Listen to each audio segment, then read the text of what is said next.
Fala galera, bem-vindos ao episódio número 11 do Lembrete Racional. Eu sou o Ulisses Dias, sou o mais prego dessa mesa. Estou aqui diretamente do estado do Rio de Janeiro. Ao meu lado eu tenho Christian Washburger, gestor CGA, e temos hoje o nosso primeiro convidado aqui do Lembrete Racional, Fernando Klink também, primeira entrevista dele como gestor CGA. Estava aqui resmungando um pouquinho com. É chata essa prova, a gente vai falar um pouco disso, mas para você que não me conhece, eu sou analista CNPI, sou mestre em finanças e também tenho mais de 20 anos na renda variável, mais de 40 mil alunos. Sou muito feliz por ser um filho de Deus, marido da Rayane e pai da Olivia. E Christian, se apresenta aí para a gente começar esse episódio super especial. Fala pessoal, sejam bem-vindos ao episódio número 11 do Lembrete Racional. Para mim é um privilégio estar aqui com duas referências para mim, o Uli e o Fernando. São duas pessoas que eu aprendi e aprendo muito e hoje estou aqui tendo a oportunidade de gravar um episódio do Lembrete Racional. Então sejam todos muito bem-vindos. Aqui a gente vai falar hoje sobre um tema que muitas pessoas têm medo, que é sobre derivativos, mas quando você tem a técnica correta, você sabe os fundamentos, você tem uma ferramenta que não tem nada parecido para você gerar resultado no mercado financeiro, e o segredo é o quanto você vai colocar disso na sua carteira de investimentos. Sou gestor de investimentos, formado em administração, então sejam bem-vindos aqui a mais esse episódio. Vamos iniciar aqui nossa discussão, já dando as boas-vindas aí para o Fernando, que é o nosso primeiro convidado. Fernandão, antes dele se apresentar, gente, vou falar também que ele é. Eu nomeei ele o cacique-chefe da sala de opções com mais de 1000% de rentabilidade. Eu não conheço nenhum ambiente dentro do mercado brasileiro com uma rentabilidade tão alta, num período de curto tão pequeno, né? Tão curto. Então eu tenho muita honra aqui de chamar esse amigo para participar. Fernandão, se apresente, por favor. E aí, pessoal, tudo bom? Excelente tarde aí para vocês. Meu nome é Fernando Klim, sou agora posso dizer isso, feliz da vida, gestor CGA, analista CNPI, especialista em opções, é disparado o tema que eu mais gosto de falar sobre no mercado financeiro e agradecer demais aí, Uli e Cris, o convite, um prazer estar aqui nessa mesa redonda aqui com vocês. Irmãozão, primeiramente, vamos conhecer um pouquinho da tua história. Você é muito humilde aí, né? Tu é formado em quê? Tem qual formação acadêmica? E me fala se isso é importante para ganhar dinheiro no mercado financeiro ou não. Essa pergunta é muito boa. Eu sou formado em Ciência da Computação pela Universidade Federal aqui do Rio de Janeiro, né, a UFRJ. Inclusive, foi até meu primo, ele se formou cerca de 10 anos antes de mim, na mesma graduação, na mesma faculdade, no mesmo curso, na mesma faculdade, e foi uma inspiração para mim. E eu acho que desde pequeno, né, nessa época, assim, eu já comecei a perceber que era bom a gente ter exemplos, né? Seja exemplo do que fazer e exemplo do que não fazer também. Então, acho legal a gente ter referência quando a gente está começando qualquer coisa, né? Então, esse é o meu background acadêmico. Eu acho que ajuda, dependendo do que você faz. Eu acho que não é imprescindível. Tipo assim, se eu não tenho graduação em área de exatas, por exemplo, então não vou ser um bom investidor. Isso não tem nenhuma correlação. Mas, de certa forma, pode até te ajudar. Por exemplo, eu sempre gostei muito de matemática, de número, de reconhecimento de padrão. Quando eu já estava na faculdade, eu percebi que eu era bom, posso dizer assim, modéstia à parte, eu era bom nisso. Então, quando eu fui para o mercado financeiro, na verdade, no começo me atrapalhou, porque eu falei, pô, essa parte de gráfico aí, né, vou tirar de letra, né? Tudo isso, é só isso praticamente, análise técnica, reconhecimento de padrão. Aí depois a gente vai aprendendo na base da pedrada que se fosse fácil, tava todo mundo rico, né? Então. O mercado financeiro é muito bom também para ensinar a gente a ser humilde. Então, acho que se eu pudesse resumir, eu acho que não é imprescindível, assim, a graduação não é o que vai dizer se você vai ter ou não vai ter sucesso, mas ajuda. Não vou dizer que não ajuda, não, que eu acho que ajuda sim. Cara, Anos atrás eu tinha o pensamento, isso que é uma certa moda na internet, que fazer uma graduação não é importante, mas principalmente quando você vai seguir uma carreira no mercado financeiro, se você tem esse objetivo, né, almeja seguir a carreira no mercado financeiro, você vai precisar de uma graduação, porque justamente para tirar a certificação, para trabalhar de forma correta, você vai precisar, né, ter o Muito bem lembrado. credenciamento nos órgãos É, competentes, e para fazer isso você precisa ter o diploma da faculdade, né? muito bem lembrado. É um dos pré-requisitos. Não tem quase nenhum. Esse é um dos pré-requisitos para tirar a Exato. certificação de mercado financeiro. É ter o ensino superior. Eles não pedem nenhum curso específico, só precisa ter. Exatamente. E como o Christian falou muito bem ali no começo, eu acredito que os derivativos, e mais especificamente as opções, elas são uma ferramenta tão positiva e tão mágica que parece até que é mentira, né? Uma pessoa recém-chegada no mercado, quando a gente começa a falar de um ativo que você pode perder menos e ganhar mais, que você gere o teu risco para que você seja um investidor que tem mais segurança nos teus investimentos, mas também você pode alavancar as tuas posições através desse instrumento. Parece que é bom demais para ser verdade, né? E me diz aí, ô Fernando, como é que você resumiria o que que é uma opção? Como é que você, dentro da tua autoridade aí prática e teórica, como é que você classifica? Como é que você explicaria uma opção para o meu sobrinho Heitor, de 9 anos, que é quem realmente deu origem ao nome Tiuli? Eu falaria para o Heitor que as opções são as melhores ferramentas para quem quer começar no mercado financeiro, porque elas vão ser muito baratas, então ele não vai gastar grande parte do dinheiro da mesada que o pai dele deve dar para ele, e elas vão proporcionar a ele aprender rápido, porque a opção ela tem um ciclo de vida, né? Ela tem uma validade, então elas são relativamente curtas. Então os erros e acertos vão vir relativamente rápido e ele vai poder aprender muito rápido como fazer para ganhar dinheiro no mercado financeiro através das opções. Vamos então aqui pegar o Christian também, que tem a experiência, que eu sei, prática nisso. Christian, todas as opções são derivativos e todos os derivativos são opções? Como é que tu responde isso para um leigo?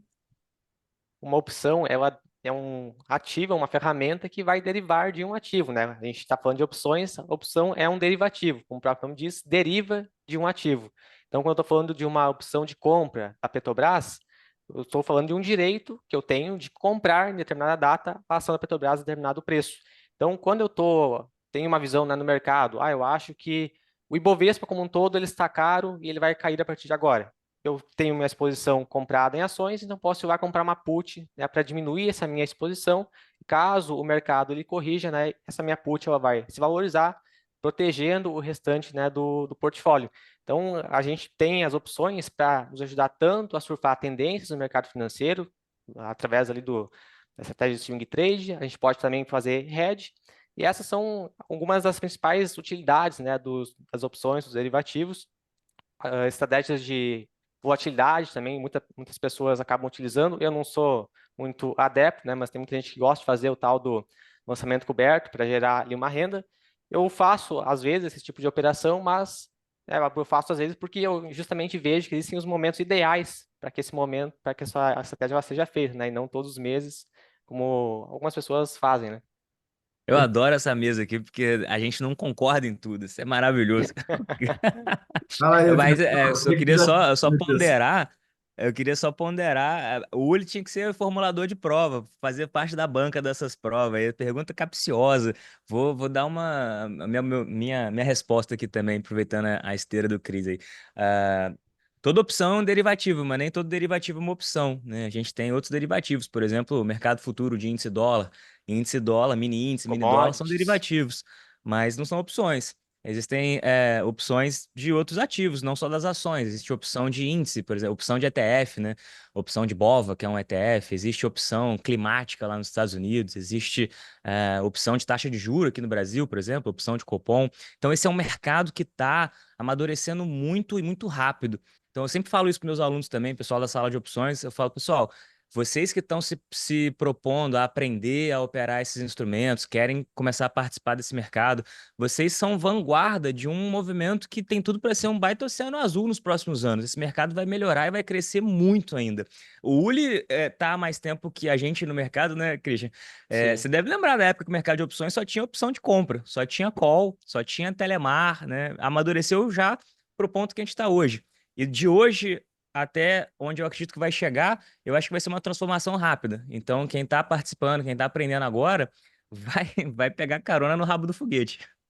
Exatamente. Infelizmente, ainda a gente não tem muitos ativos aqui no Brasil, né, com uma liquidez boa em opções. A gente pode falar aí de uns 10, né, Petrobras, Vale, CSN, os Minas, o Bova, Banco do Brasil, Itaú, né, são esses aí que eu vejo que tem mais liquidez nas opções. Mas como o Fernando falou, conforme o mercado ele vai ganhando robustez, né, ele vai expandindo, a liquidez vai aumentando também para outros ativos, né. Exatamente, exatamente. E aqui, pessoal, vamos. ajudar quem está tendo o primeiro contato com opções, para que você saiba exatamente quais são as opções que a gente vai estar falando aqui com maior frequência. Então, quando você quer apostar na alta, você vai buscar opções do tipo call, né? Então, essa é a maneira, como por exemplo, eu acho que as ações da Ambev vão subir. Então, eu quero surfar aquela onda ali. Uma das maneiras de eu fazer isso é através das calls. Se eu estou apostando numa queda, que foram os seguros ali de carteira, que o Christian muito bem falou, a gente vai comprar as puts. Então, a gente não vai ficar dando um curso aqui de opções, mas eu também vou adicionar aqui um ponto interessante. Warren Buffett, para quem não sabe, é o maior operador de opções do mundo, tá? E ele, na crise de 2008, assumiu participações relevantes em algumas empresas e logo depois ele fez outros investimentos. Então, vou dar exemplo aqui do Goldman Sachs, da General Electric, que ele botou ali de maneira combinada um pouco mais de 8 bilhões de dólares, e depois ele fez a mesma coisa no Bank of America, né? E ele fez isso através de opções asiáticas, as chamadas warrants. Então, a warrant, ela é uma opção que ela te paga um dividendo, além de você travar o preço para comprar aquilo. Eu nunca vi isso sendo negociado aqui no Brasil, mas eu gostaria só de mencionar isso para que vocês tivessem um maior conhecimento, tá bom? E aí, Fernando, me diz um negócio aqui. É, Você prefere ser lançador ou você prefere ser titular de uma opção? Qual que é a posição que você gosta de estar exposto com maior frequência? Só para a gente começar esse papo. Mas vale dar uma resposta de economista, que eu não sou, né? Mas é um depende, na verdade, aí, porque se for uma posição que é uma posição de curto prazo para pegar algum trade que eu gosto de falar de trade tático, né? Para pegar algum movimento que eu acho que vai acontecer num prazo relativamente curto, algumas semanas, no máximo um ou 2 meses, eu prefiro usar opções como instrumento de alavancagem mesmo, comprar as calls, né? Ser o comprador, ser quem compra a opção, comprar uma call, comprar uma put, seja para surfar a alta ou a queda do movimento, né? Do mercado.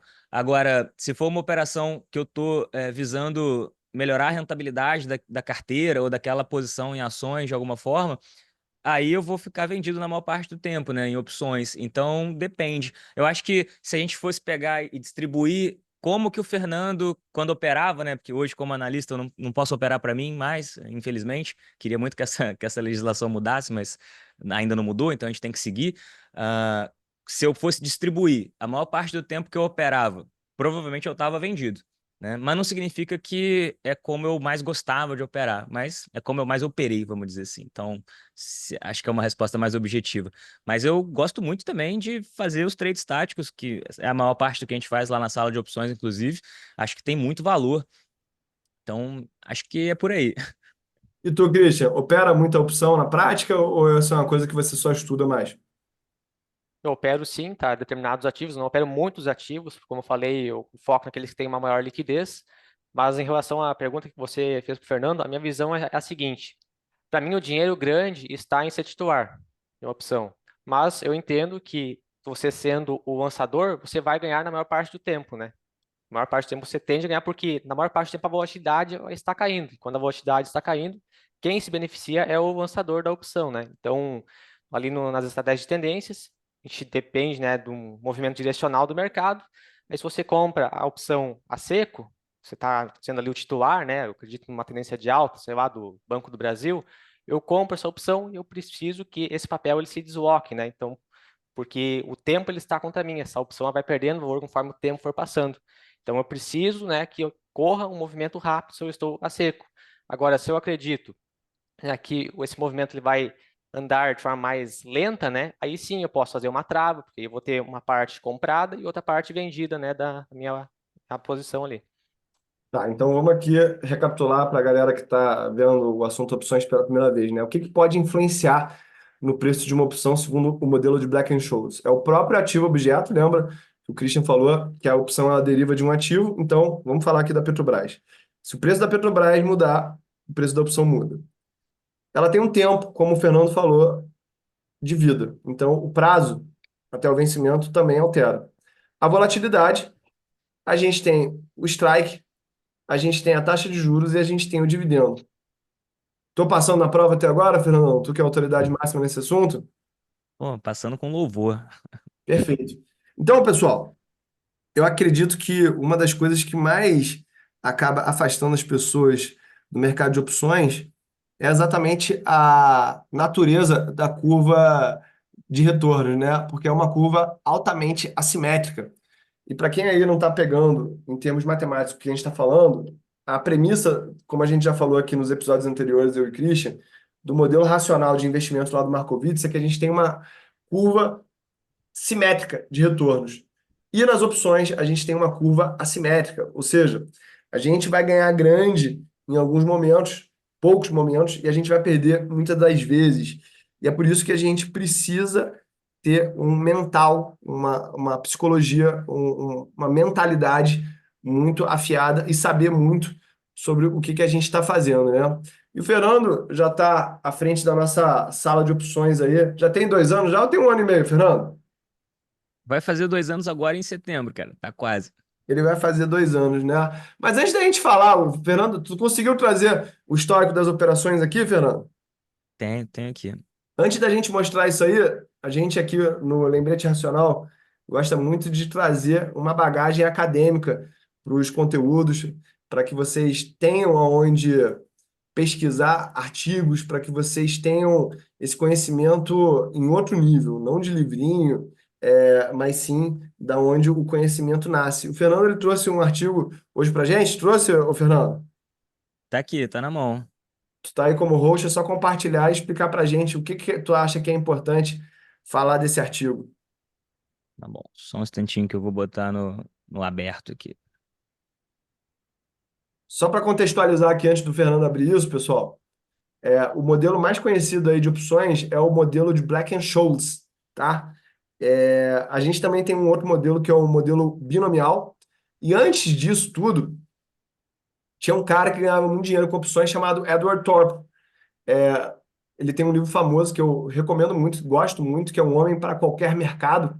E esse cara ele preferiu ganhar dinheiro ao invés de escrever o artigo acadêmico. E ele, com isso, conseguiu retornos aí ao longo de mais de 2 décadas, que superou 17% ao ano. E a partir disso aí, ele ficou muito rico. Para quem já viu aquele filme Quebrando a Banca, aquele filme é inspirado na história do Edward Thorpe, tá? Mete bronca, Fernandão. Tá dando pra enxergar? Tá sim. Beleza. Eu vou. Então, o título desse artigo aqui é o seguinte, né? Vocês perdoem meu inglês eventualmente enferrujado aqui. Financials Derivatives Use a Literature Review, né? Ou seja, uma revisão da literatura do uso de derivativos. Acho que é um artigo legal porque ele dá uma condensada e ele é bem focado em mercado emergente, né? Que é o nosso caso aqui no Brasil. A gente ainda é um mercado emergente. Então, o autor ele passa aqui a parte de teoria e tudo mais, e acho que os principais insights aqui que a gente consegue tirar desse artigo, né, vou tentar resumir aqui para vocês, é que ele reforça, né, que normalmente mercado emergente é muito focado em commodity, né, é o que a gente vê aqui no Brasil, inclusive, né, muito forte em exportador de petróleo, minério de ferro, né, Petrobras e Vale, respectivamente, a própria Suzano, uma empresa muito forte, mas é commodity, né, celulose. ah, e aqui no Brasil, particularmente, outro setor muito forte também, além de commodity, é o setor financeiro, né? Então, a gente tem alguns grandes bancos, que é um grande oligopólio aí, o setor financeiro. A própria B3, que não é outorgado, mas na prática ainda é um monopólio, né? Agora a gente tem aí essa notícia de que vamos ter de novo aqui a Bolsa no Rio de Janeiro. Eu estou bem feliz, inclusive, como quem mora no Rio que sou. E aí, o autor, ele deriva depois dele dar essa contextualizada sobre o próprio mercado emergente, ele começa a falar dos mercados de futuros de fato, né, do mercado de derivativos. E, na opinião do autor, na conclusão que ele chega, ele comenta que quanto mais maduro é o mercado, mais maduro é o mercado de derivativos daquele mercado. Ou seja, eu gosto de dizer para a turma da sala, meus alunos do Muito Além do Básico e tudo mais, que o mercado de opções é como se fosse a cola do mercado financeiro, né? Ele é o que meio que junta ali e aglutina todas as partes. Muitas das vezes, Você pode bater o olho no movimento de uma ação e não entender direito o que está acontecendo, e quando você vai olhar as opções, começa a fazer sentido.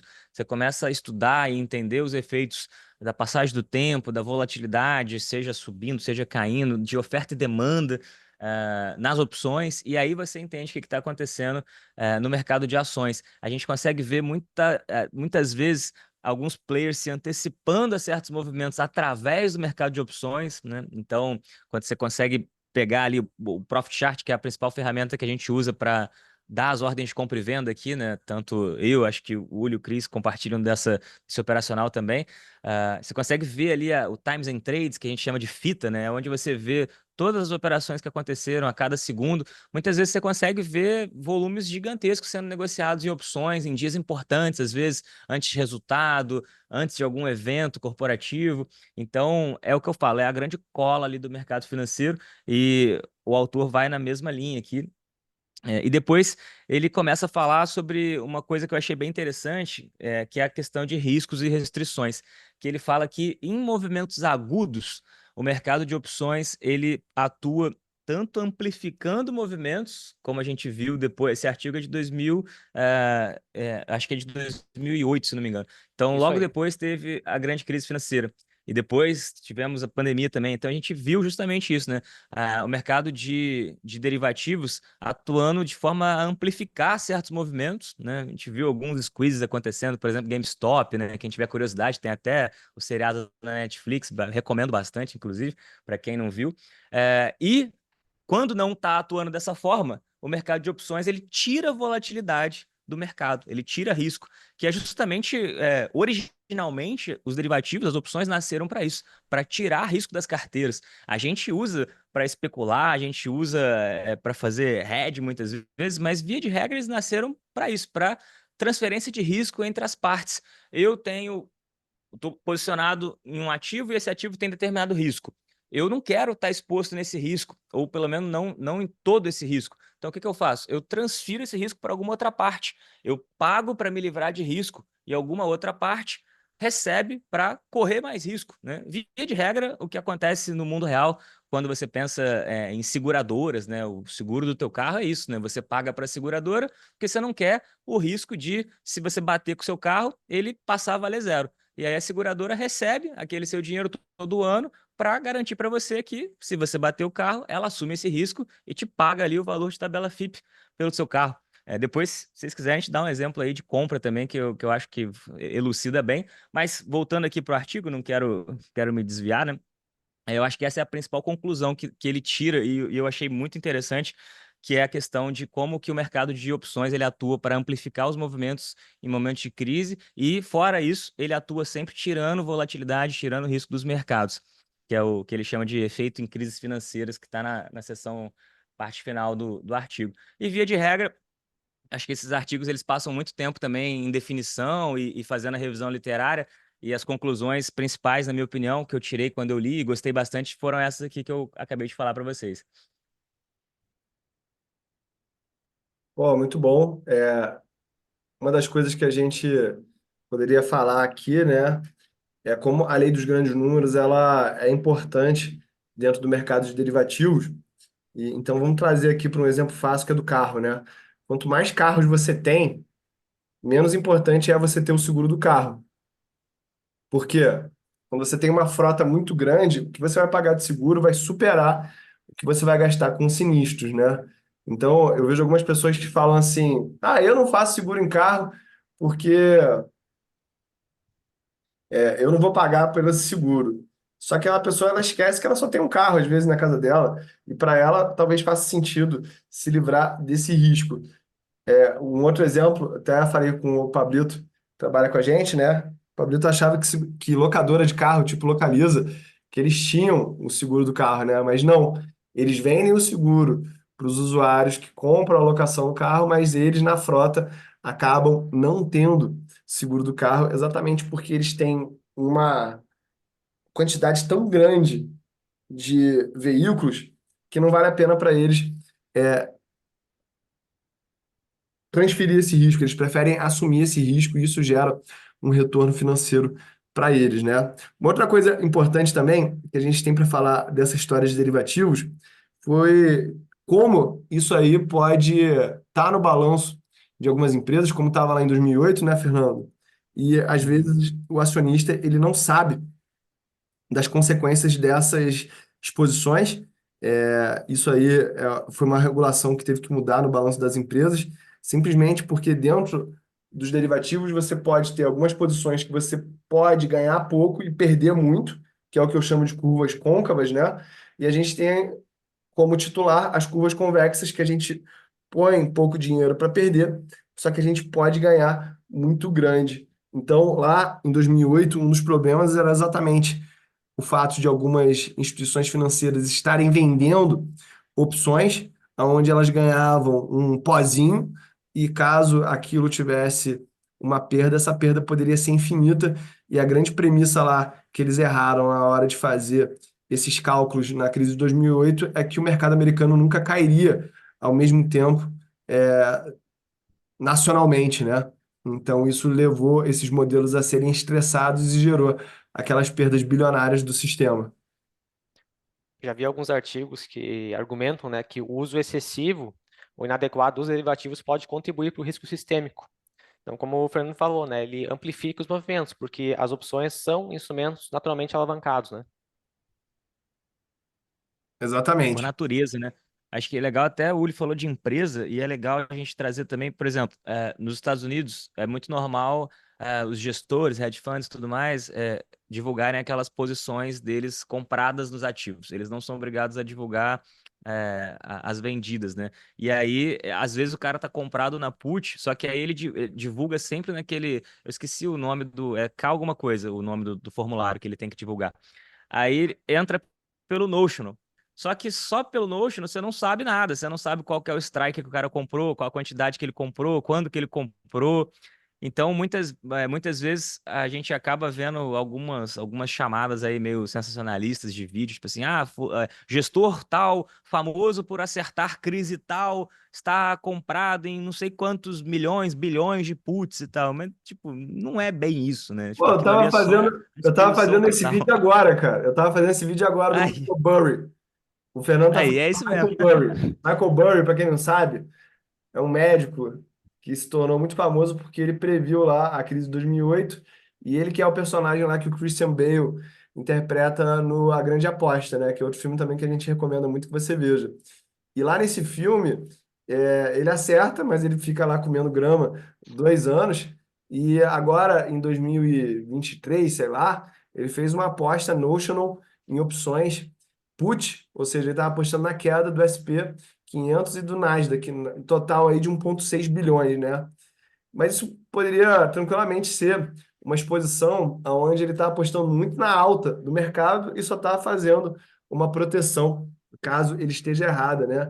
Então é muito Ele perigoso fez você isso já na expor, Tesla, acho que em 2020 ou 21 também. Ele faz isso frequentemente. Ele é um cara genial, inclusive. Eu sou fã é dele. muito perigoso ficar querendo copiar investidor que você não sabe a totalidade do portfólio dele, né? É isso aí. Pessoal, só para dar uma olhada aqui na prática, a gente está gravando isso aqui às 5 da tarde, então eu vou pegar aqui o meu eu vou pegar aqui o meu profit, só para vocês verem como é que é a boleta, né, de uma opção. Muita gente tem dúvidas sobre isso. Então, a maneira como você compra e vende uma opção é igualzinha como você faz com uma ação dentro do teu home broker. Então, aqui eu estou, por exemplo, com opções do BOVA 11, né? Então, a gente está aqui falando do BOVA H122 e do BOVA H126. Se eu compro essa opção e vendo essa opção, eu estou fazendo uma trava e essa trava aí tem um potencial de resultado de R$ 4 e o custo dela é de aproximadamente R$ 2,05. Ou seja, você tem uma possibilidade ali de um lucro de quase 98%. Você pode comprar e vender quantas vezes você quiser uma opção até o vencimento. Não sugiro fazer isso. E outra dúvida também que as pessoas têm é como faz isso dentro do mercado americano, né? Então, acho que pela primeira vez na história eu vou mostrar aqui uma conta que eu tenho na Schwab para você entender como é que funciona uma corretora gringa, que não é a Avenue, que é a mais conhecida aí entre os brasileiros. Para você ter conta aqui na Schwab, não sendo americano, você precisa de no mínimo US$ 25 mil. Então, eu estou pegando aqui a NVIDIA, que é a ação mais sensação aí do momento, né? Então aqui você pode, ó, pegar opções com 60 dias para o vencimento, 90, 120. A gente tem as LEAPs, que são as opções de longo prazo. Eu vou botar aqui all, para que você tenha noção de como que é o ferramental para você comprar e vender uma opção. A NVIDIA hoje, ela está na casa ali de US$ 125. Então a gente está vendo aqui, ó, que existem opções para daqui a 7 dias, 14 dias. Se a gente for ver aqui, existem opções até para mais de 3 anos, lá em 2026. A gente está falando. Vamos botar aqui, ó, para daqui a um ano, para ver como é que isso funciona. Então, uma opção aqui para a NVIDIA é 125. Se a gente vender uma call agora, a gente receberia 22,45 por cento, dólares, né? Que daria aí uma rentabilidade de quase 18% em dólar em pouco menos de um ano. O que, se você tivesse a certeza absoluta de que a Nvidia não cairia, seria, em termos, uma boa rentabilidade. E esse é o assunto que eu quero abordar agora, Fernandão. Tem muita gente que acha que lançar a opção, lançar a call e fazer o que alguns chamam de dividendo sintético, de dividendo extra, que isso aí é um presente que você ganha do mercado, que você não está assumindo nenhum risco. E eu gostaria que você desse a tua opinião aí, já que dentro da sala de opções a gente também tem uma metodologia lá que você chama de radar de renda, onde você tem um histórico de resultado muito positivo, né? Não, legal. Esse é o tipo de operação, eu acho que ela tem seus prós e contras, né? Tipo, como tudo na vida, não é uma bala de prata, não é a operação que vai resolver todos os seus problemas, vai funcionar para sempre. Então, acho que tem o jeito certo de fazer, que é o que a gente tenta fazer lá na sala dentro do radar de renda, que é o quê? Tentar se aproveitar de eventuais distorções de volatilidade em ativos muito bons, muito conhecidos, e evitar os ativos que têm mais facilidade de pegar tendências, né? Então, o que que eu quero dizer isso? Se a gente faz isso, por exemplo, numa carteira de bancos, né? Meio que dando aqui o bizu para quem está assistindo a gente, né? Uma carteira do setor financeiro é uma carteira bem previsível. Dificilmente vai ter o Itaú, qual a probabilidade do Itaú dobrar de valor, né? Dobrar de valor de mercado, não estou nem falando da ação, mas qual que é a chance do Itaú, que é uma empresa, pô, sei lá, bilionária, dobrar de valor de mercado, né? É relativamente baixa. Agora, tem outras ações que rapidamente pegam, dão uma esticada ali, pegam uma tendência e tudo mais. Então, esse tipo de estratégia, onde a gente atua eventualmente até nas duas pontas, né? Vendendo calls e também vendendo puts, de forma a capturar justamente essa taxa que ela é embutida nas opções por natureza, por definição, né? Para quem não sabe, um dos modelos, né, que é o mais famoso, que é o modelo de Black-Scholes, no modelo de precificação de opções, a opção ela tem uma taxa, que é o que a gente chama de valor extrínseco. Então, quando a gente está vendendo opções, na prática, além de se posicionar contrário àquele direcional, né? Então, por exemplo, se a call, teoricamente, a gente compra quando a gente acha que o mercado vai subir, então, se eu acho que o mercado vai cair, eu poderia vender a call, porque teoricamente ela vai se desvalorizar. Então, além dessa componente direcional, também tem a componente taxa. E dentro do radar de renda, é nessa taxa que a gente está interessado, em capturar a taxa e dessa forma rentabilizar a carteira de ações. O radar de renda, falando de resultado, né, nos últimos 12 meses, ele entregou 20% de retorno. Então, um retorno bem bacana. Isso é um retorno adicional, né? É além do que a pessoa teria se ela tivesse empregado esse capital numa carteira de ações ou numa carteira de renda fixa e tivesse operando essas opções só usando a margem. Então, isso fica a critério do investidor. Isso a gente está falando de resultado adicional. E eu gosto sempre de dizer que não é que não tem risco, né? Tem risco. No caso, o risco, quando a gente está vendido numa put, por exemplo, o nosso risco é ter que comprar a ação. Se a gente está vendido numa call, o nosso risco é ter que vender a ação, ter que entregar a ação, né? Então, por isso que a gente fala sempre para, se vai fazer a parte da venda das calls, tenha as ações para entregar. Se vai fazer a parte da venda das puts, tenha o dinheiro para, se você precisar cobrir, né, que é o quê? Comprar a ação, você conseguir comprar. Então, essas são as premissas do radar de renda. A gente sempre bate nessa tecla do conservadorismo. E além disso, né, como eu falei, a gente está interessado ali na taxa.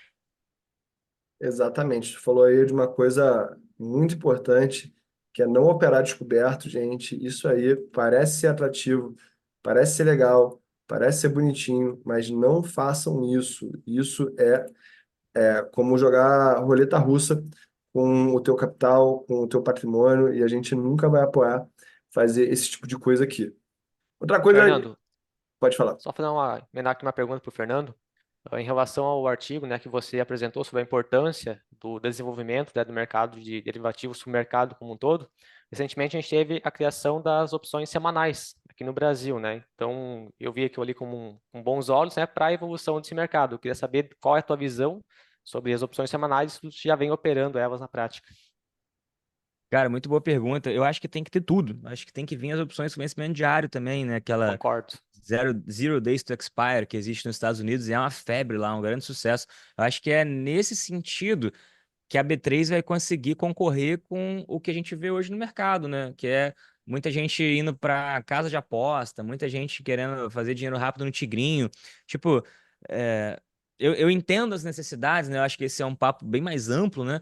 Questão até social. Eu entendo todo o apelo da sociedade quanto a isso, mas era melhor que esse dinheiro estivesse no mercado regulado, né? No mercado de bolsa, no mercado onde existem as proteções legais, onde as casas que intermediam as negociações passam por auditoria, são sérias, né? A gente está falando aqui de XP, BTG, Genial, Terra, Orma, várias, né? Todas são muito boas. Quando foi que a gente ouviu falar de uma corretora falindo? Tem tempo, né? Aqui no Brasil a regulação financeira é fortíssima, inclusive lá fora já veio aqui se inspirar nessa questão regulatória. O Brasil tem um monte de problema. Mas a gente tem que falar também quando tem umas coisas boas, né? Então, acho que essa parte de regulação de mercado de capitais é uma coisa bem forte aqui no Brasil. Aí tem seus problemas, né? Tipo, a CVM não consegue investigar todo mundo, porque aqui tem muita gente que dá jeitinho nas coisas. Mas aí já é outros 500. Mas eu acho que esse mercado tem que amadurecer para ontem, tem que vir tudo. Semanal, Zero Days to Expire, opção de cupom. Eu acho que tem que o cara poder comprar pelo home broker. Esse negócio de ter que falar com a mesa é um saco isso, entendeu? Só serve para ficar mais caro. Tem que liberar para todo mundo e aí a gente fazer o nosso papel junto com a Ambima, junto com quem tiver que ser, de ensinar, de educar, de fazer a parte séria da coisa, de explicar como funciona, quais são os riscos, quais são os retornos potenciais, quando que é recomendado fazer cada coisa, né? Que aí a coisa desenvolve. Exatamente. E só por mencionar esse assunto aí, no momento que a gente está fazendo esse episódio aqui, houve uma penalização de um investidor bilionário, Silvitini, por causa de insider trading, né? Ele vai recorrer a isso.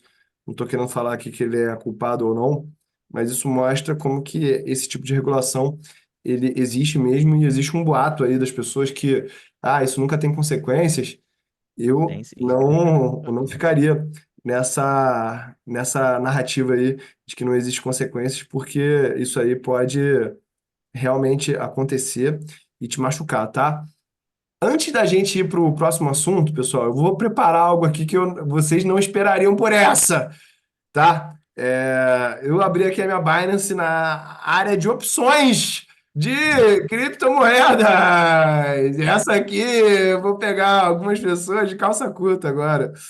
Então, pessoal, esse é um assunto que é muito pouco abordado. Eu não vi ninguém vendendo treinamento de opções de Bitcoin na Binance por enquanto. A gente poderia, por autoridade técnica, a gente poderia muito bem fazer isso, tá? Mas a gente vê aqui, ó, as opções no Bitcoin, por exemplo. O que que eu vejo nessas opções aqui do Bitcoin? Primeiro que a gente tem que tomar muito cuidado por causa do spread.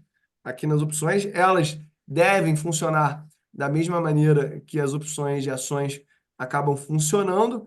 Eu ficaria de olho só nos custos envolvidos nesse spread, mas a gente poderia ver aqui, ó, calls, a gente poderia ver aqui as puts também, para a gente entender algumas operações onde a gente pode comprar o Bitcoin, vender a call em cima disso, mas o meu objetivo não é nem falar disso aqui não, tá? O meu objetivo, basicamente, é falar dentro do mercado de futuros da Binance, a gente tem a possibilidade de alavancar a nossa carteira de maneira isolada. E quando eu vejo esse isolamento aqui e a alavancagem aonde o limite da minha perda é o que eu coloquei e eu posso ganhar de maneira estratosférica através dessa alavancagem, isso para mim é o conceito de opções, né, Fernando? Então, não sei se a galera aí já ouviu essa história, mas o Insight permitiu que o Black Scholes eles fizessem o modelo, era exatamente uma carteira altamente alavancada, onde ela fosse garantida por ela mesma. Então, foi daí que eles tiraram esse modelo. Tu já operou as opções de criptomoedas na prática, Fernando? Já estudou alguma coisa sobre isso? E você, Christian? Operei pela Deribit, na verdade. A Binance ainda nem tinha o modelo desenvolvido ali de opções, mas eu imaginei que eles iam para esse modelo. Quando eles lançaram os futuros ali, eu já imaginei. Falei, eles vão para isso com certeza. E eu acho que é ótimo, inclusive, também. Vai ajudar, como a gente estava falando na carona da conclusão do artigo, né? Vai ajudar justamente a estabilizar esse mercado, que é um mercado tão volátil. E eu acredito que a característica de ser um mercado mais volátil que a média vai continuar existindo. Mas pelo menos vai ser uma volatilidade que a gente consiga minimamente operar, né? Porque é muito louco também. O mercado às vezes sobe 100% num ano, aí no outro ano cai 80% do topo. Então, eu falo que a galera que é holder de criptomoeda ali, é a galera raiz mesmo, cara. Não tem, porra, não tem tempo ruim. O cara sai de sem camisa na neve. Entendeu? Criptomoedas eu opero através de contratos futuros, não cheguei ainda a operar através de opções, mas eu concordo com o Fernando. Quanto mais envolvido estiver, né, também esse mercado de opções de criptomoedas, mais produtivo vai ser, né, para esse mercado ganhar eficiência, ganhar robustez. E em relação ali aos contratos futuros, né, eu tenho a mesma visão do Uli, em relação ali à alavancagem isolada, né, eu vejo que quanto mais alavancagem você colocar ali, mais fora do dinheiro é a opção que você está comprando, né, essa é a minha visão. A única Na diferença prática é isso. prática O aí é menor que é o delta da opção. a única diferença prática, né, é que se a gente vê o mercado afundar, a gente é estopado diferentemente de uma opção Exato. onde a gente não é estopado, a gente continua exposto, caso o mercado ele faça uma violinada. Ou seja, nesse sentido, eu vejo que as opções elas são um instrumento ainda superior ao mercado futuros ali isolado com a alavancagem da Binance, tá? Cara, o papo tá rolando aqui solto, já estamos aqui já com bastante tempo. Eu vou pedir para o Fernando mostrar um pouquinho aí do histórico da sala de opções e fazer uma análise breve aí do o que que aconteceu. Já vai fazer quase 20 meses, né, que a sala existe. Então, deixa eu colocar na tela aqui. Só um segundinho. Aí vocês me falam se tá ruim a Apareceu. visualização. Se Se puder precisar, dar a um zoom, gente fica melhor. aumenta. Boa, isso que eu queria saber. Pequena ainda, dá para ler melhor? Tá melhor, tá melhor. Beleza. Então, basicamente, ó, a primeira operação da sala foi 29 de setembro de 22, né? Então, agora no final de setembro a gente faz 24 meses, 2 anos. Então, a rentabilidade acumulada da sala, e quando a gente fala acumulada, né, é literalmente como a gente considera que a pessoa entra sempre com o mesmo financeiro em cada operação. Então, R$ 100 em todas as operações, ou R$ 500 em todas as operações, R$ 1.000, independente de qual financeiro, mas para a gente poder medir essa rentabilidade, a gente sempre supõe que você entra com o mesmo financeiro. Porque se cada pessoa entrar, cada operação com um valor financeiro, é impossível a gente estimar uma rentabilidade da carteira. E, é, basicamente, das operações fechadas até hoje, a gente está com 1.207% de retorno acumulado desde o início, e esse acumulado é soma de rentabilidades, não é juro composto. Se eu ganhei 100% agora e ganhei 100% na outra, então eu ganhei 221%. Não, você ganhou 100 mais 100, que é 200. É soma simples mesmo. E aí tem aqui a rentabilidade por período, né? Que é até isso aqui é o mesmo lá de cima, é o 1.207, perdão, ponto 8. E aí é bom que dá para ver por janela, né? Que basicamente tem 2022, 448%, 2023 foi um ano complicado para caramba no mercado, 314%, esse ano de 2024 até agora, 400% das operações fechadas. Então, a sala tem uma consistência interessante nesses seus 2 anos até agora. Eu espero que a gente tenha, ao longo dos próximos anos, mais e mais dados aqui para trazer. Eu sempre tento também deixar aqui uma pequena estatística da sala, que é a questão de taxa de acerto, né? Então, são 67% das operações que tiveram sucesso até agora, das operações encerradas, né? Claro que isso muda com o tempo, às vezes melhora um pouquinho, piora um pouquinho, mas é uma taxa de acerto relativamente alta para mercado de opções, normalmente a taxa de todo mundo aí tende a ser 50-50 ou até menos, tá? E não tem problema nenhum com isso, tá? Você pode ter uma taxa de acerto menor do que 50% e ainda assim ser um operador lucrativo, ser um trader lucrativo com opções, beleza? Então é bem importante todo mundo ter isso em mente. E acho que de resultado dá pra gente falar mil coisas aqui, mas o principal é isso aqui. Se vocês tiverem dúvida, manda brasa. Qual que você Coisa acha? importante. Pode falar, Cris. A coisa importante, né, é que para entrar nas operações, você não necessita muito capital. E essa é uma das grandes vantagens, né, do mercado de opções. Então, se a pessoa ela não quer estar exposta em bolsa, com a maior parte do capital dela, o que que ela faz? Coloca, sei lá, 90, 95% do patrimônio em ativos de renda fixa, ativos seguros, e aí com 5% do capital dela, ela utiliza para fazer esse tipo de operação.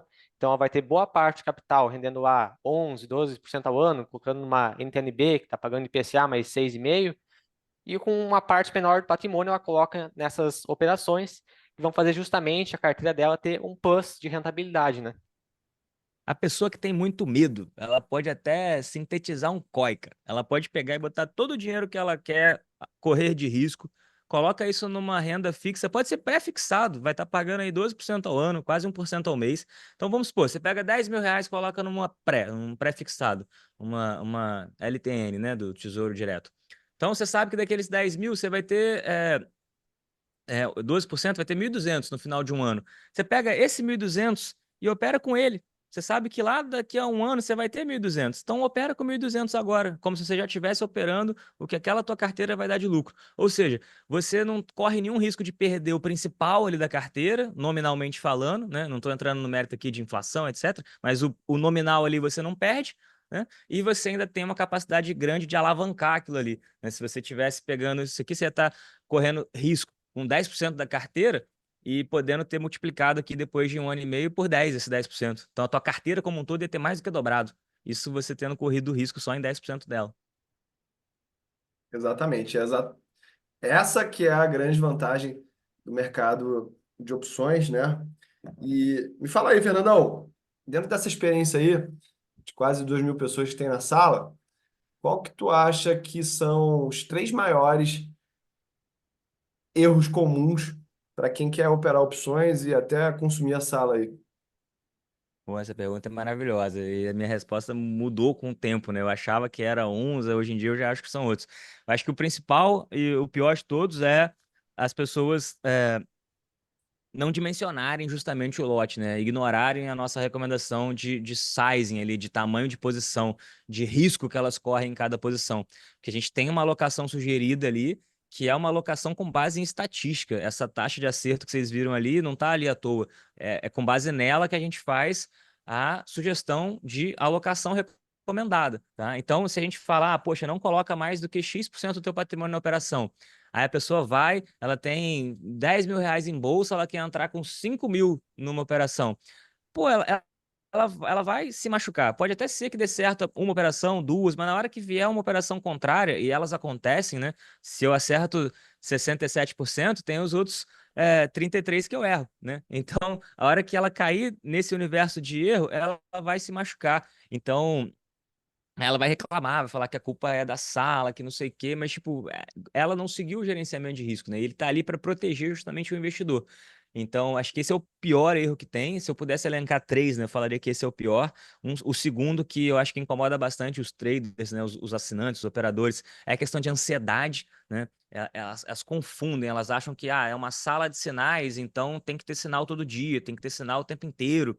E a gente passa a maior parte do tempo no mercado financeiro olhando, né? Esperando, olhando, fazendo conta e pouca parte do tempo a gente realmente executa. A galera entra querendo emoção, querendo tiroteio o tempo inteiro, tipo isso, sabe? E o nosso papel é justamente, de certa forma, ensinar que o mercado financeiro não é isso, né? Então, acho que isso também é uma dificuldade que a zona de arrebentação ali, né? As primeiras semanas das pessoas, muita gente passa por isso, a questão de ansiedade.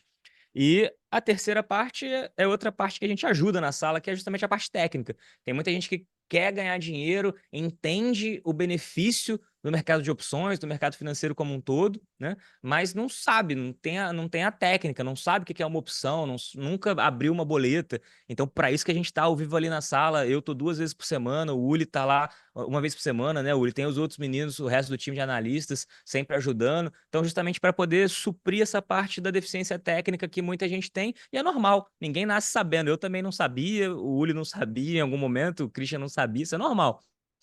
Mas é uma dificuldade e tem que ser elencado aqui. Acho que esses são os três principais fatores de risco de quem está entrando na sala no início.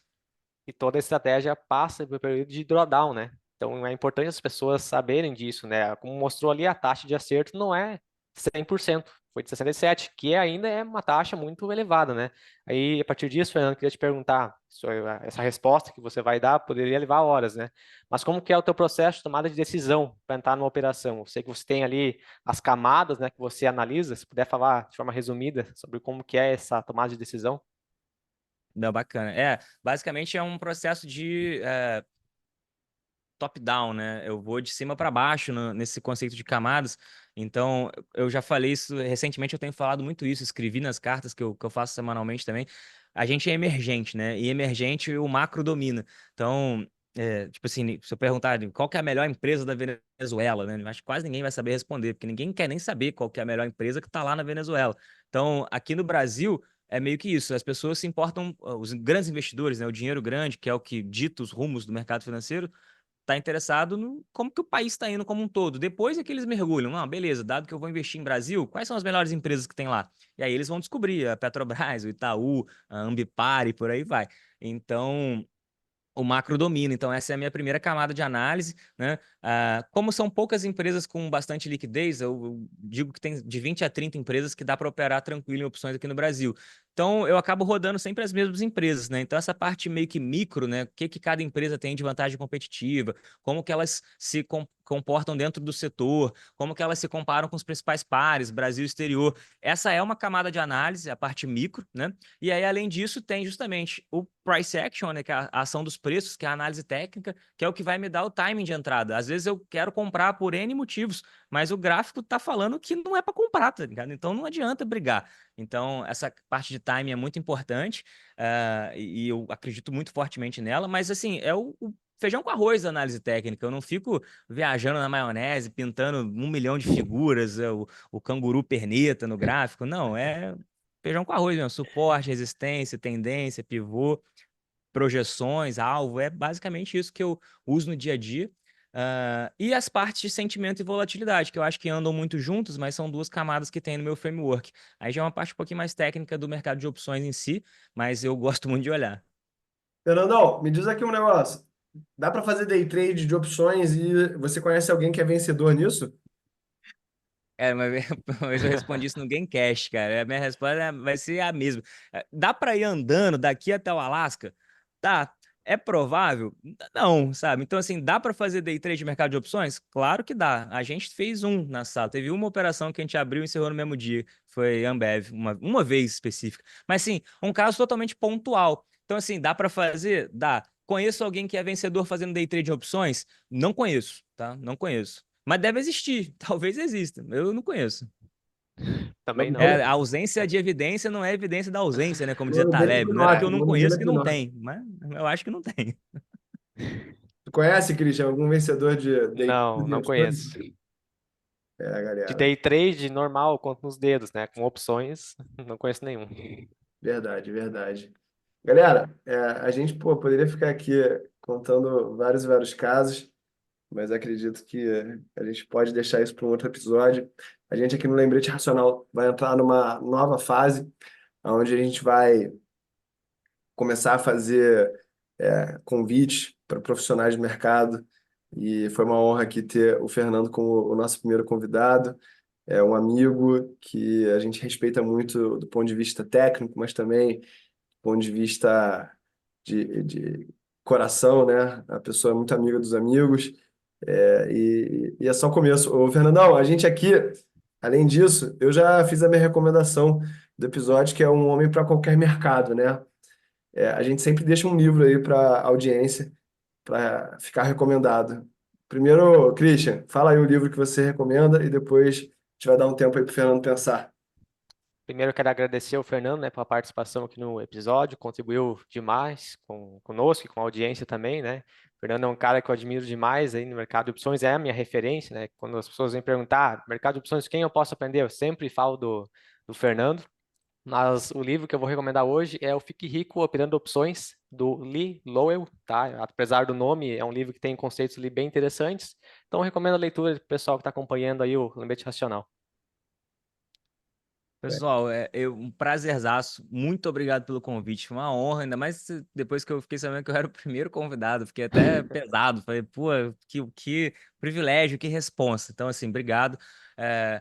Ô, Christian, quando você tirou o CGA, você botou a labareda aqui na minha bunda, vamos dizer assim. Porque eu falei assim, cara, agora eu tenho que fazer isso pra ontem, cara. Como é que. Não, eu quero E fazer também, que eu parabéns, quero, parabéns, no mínimo, parabéns, tá, ficar pela igual, poder certificação. discutir de igual para igual, pô. Então, obrigado. Eu que tenho que te agradecer, cara. O Uli não precisa nem falar, né, Uli? Você sempre foi inspiração. Fui aluno lá do Segredo de Família, né? Então, acompanho desde sempre e aprendo todos os dias. Um privilégio poder fazer parte do time. E de livro, eu gosto muito de um livro que chama Super Previsões, do Philip Tetlock. Até peguei aqui para não errar o nome do autor. Esse livro é maravilhoso. Aí vocês vão ver como que é essa galera que fica fazendo previsão, por que que eles parecem tão inteligentes e por que que eles erram tanto. Isso é muito perigoso, gente. Fazer previsões é a certeza de que você vai errar. Galera, vou ficando por aqui. Quero agradecer demais esse episódio de hoje. E é só o começo. Tamo junto. Só o começo, tamo junto. Abraço. Fui. Agora eu nem sei como é que trava aqui.